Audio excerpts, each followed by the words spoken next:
So automation for us, we've done a handful of things with automation. I think one of the big changes for us where we've added some robot equipment is in the finishing department where we grind castings.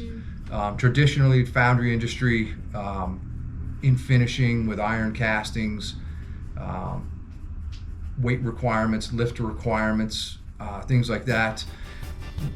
We do several layered audit processes to make sure that everything out there on the production floor is happening correctly. We're staying within our process parameters. Working with our customers on their requirements for our parts, making sure that they meet or exceed what they need.